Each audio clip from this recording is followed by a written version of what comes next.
Fate and destiny weave many threads throughout our lives. When we follow particular events, they often seem without meaning.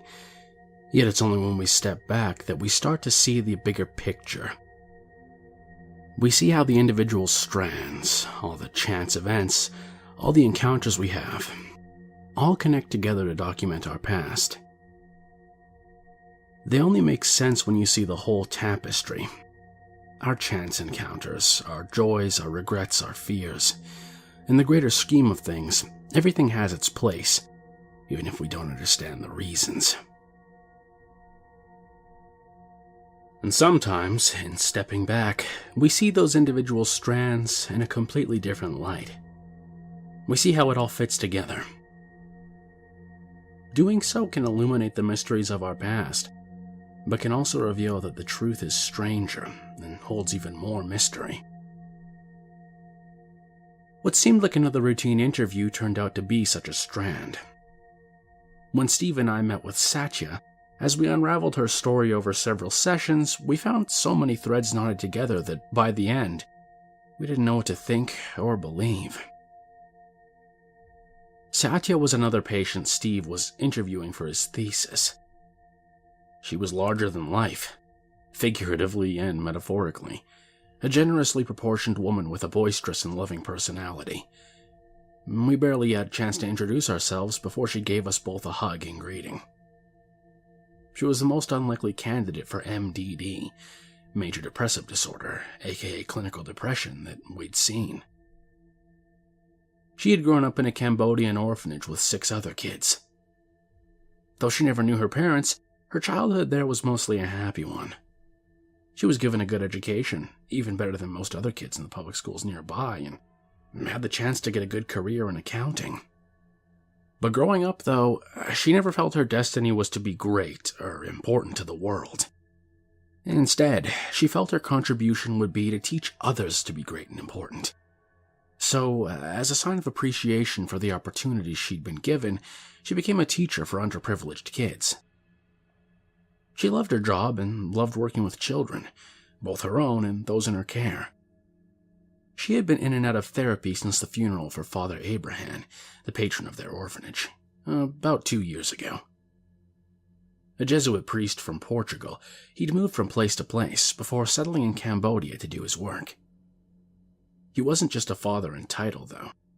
He'd single-handedly raised 7 orphans, providing them with food, shelter, and education when the rest of the world had all but abandoned them. Though it was now over 20 years since she'd left to start a family of her own, Abraham and the other orphans would always be her first real family. She still remembered the day she got that fateful call.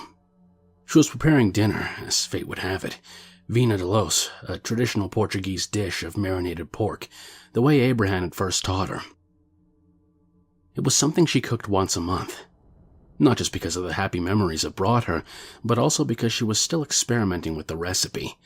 After all these years, she still couldn't quite seem to get the taste and texture exactly as she remembered it the first time it was cooked for her. When she picked up the phone, it was Shanna, her best friend from the orphanage.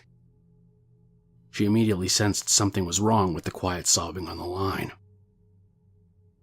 When told of Father's death, she'd screamed and collapsed into an inconsolable heap for hours. She booked the first flight she could back to Cambodia to attend the funeral the following week.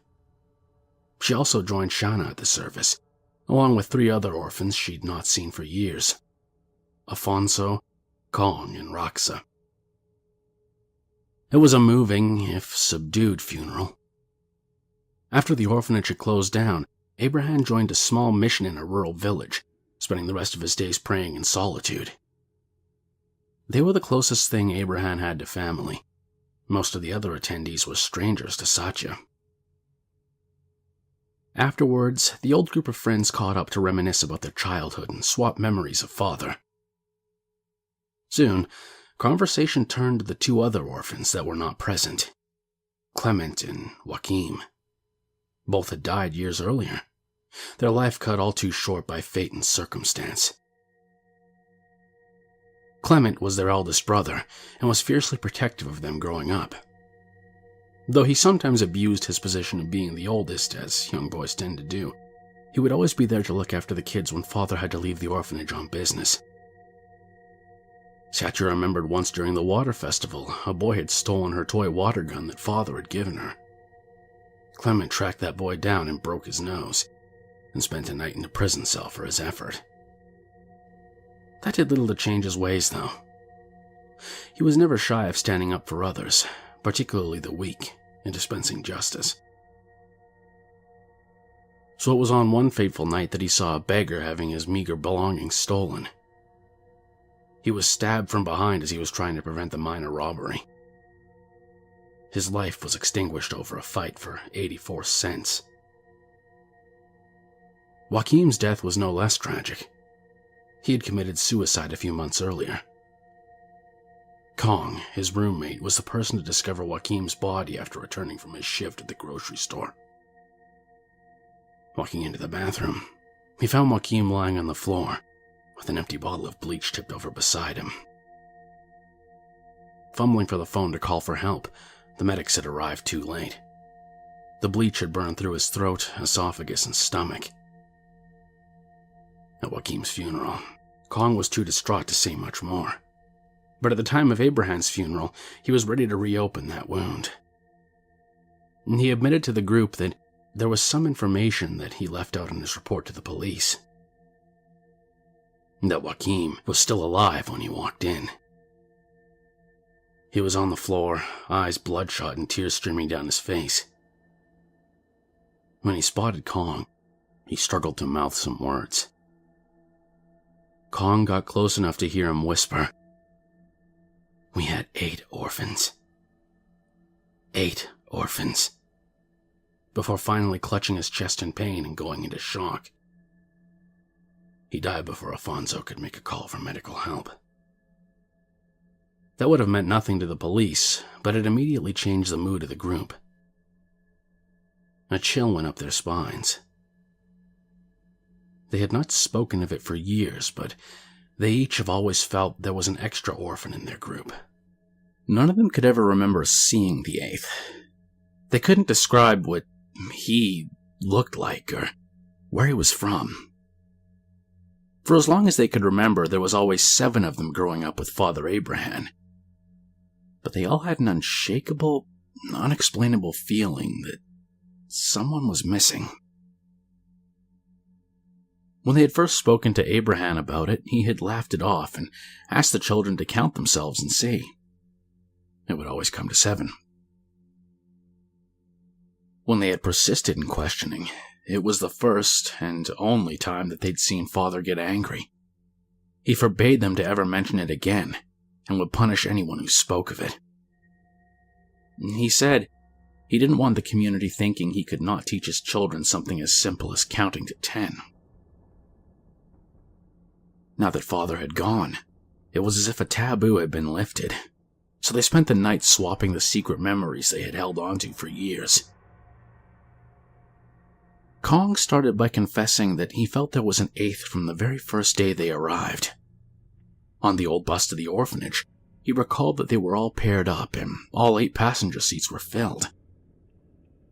They could not have been an odd number of people, but the memory was so long ago that they all had different memories of who sat next to whom, and everyone seemed accounted for.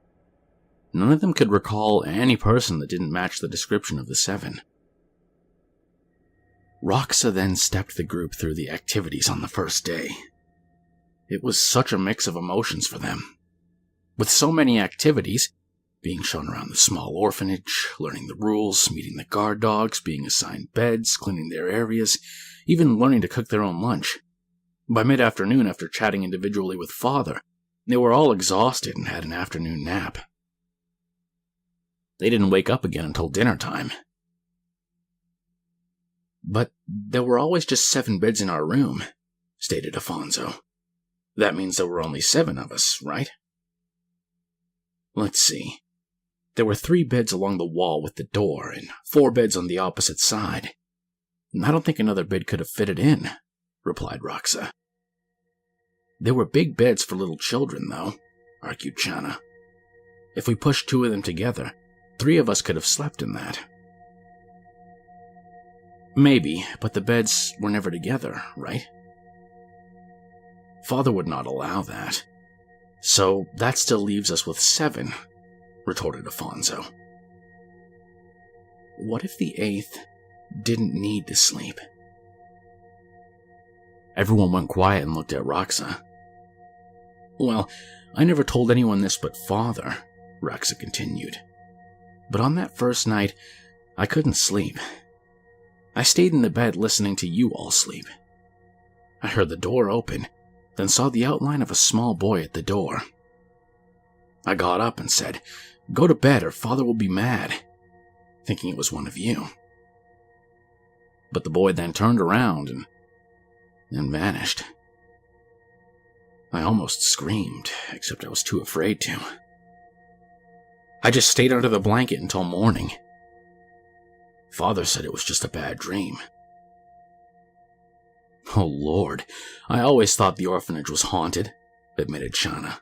I always hated going to the shower block by myself. I always felt like I was being watched.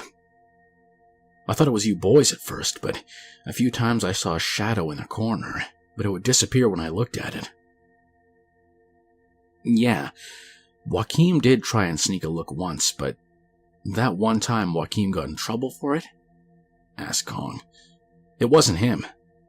He was making sausages with me and the other boys for dinner. Father punished him severely with the cane, but he took it, because he knew he was guilty from before. As the night progressed, more and more sightings came forth. An extra face in the mirror, the sound of another person breathing heavily when they were alone. Satya stayed extra quiet, listening to each story with growing apprehension.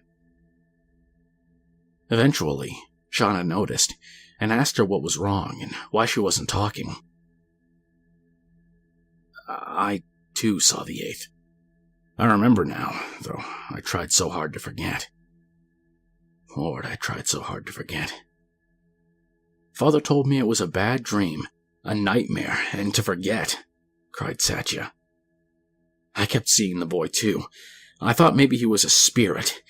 I thought maybe he was lonely, so I tried to make friends with him. I said hello when I could sense him around me. He always disappeared at first, but over the next few months, he stayed longer. He only comes out when you're alone. I thought he was shy. I thought he might also be hungry. So one night I left some food for him under the bed. And that night, I was woken by someone breathing and hissing in the bed next to me. I looked over and saw him, and then I screamed. I remember that night. You woke us all up and just kept crying, then wouldn't tell us why, interrupted Kong. Shh, the whole group hissed, and then whacked Kong on the head to make him shut up. Let Satya finish. I saw him. Father made me try to forget, but I still remember. The boy, he was lying in the bed with me. Except he had no eyes. It was all black and hollow, and when he opened his mouth there was no tongue, just this horrible hissing sound. He had no arms or legs, just stumps like someone had cut them off. He just lay there, looking at me and hissing in agony. Father said it was all a bad dream. He tried to get me to forget, but I now remember, Satya repeated, rocking backwards and forwards. I remember. It's been over 2 years since that conversation. But to this day, Satya still has no choice but to remember. Because starting a few months ago, whenever she lies in bed with her eyes closed, she's heard the hissing beside her.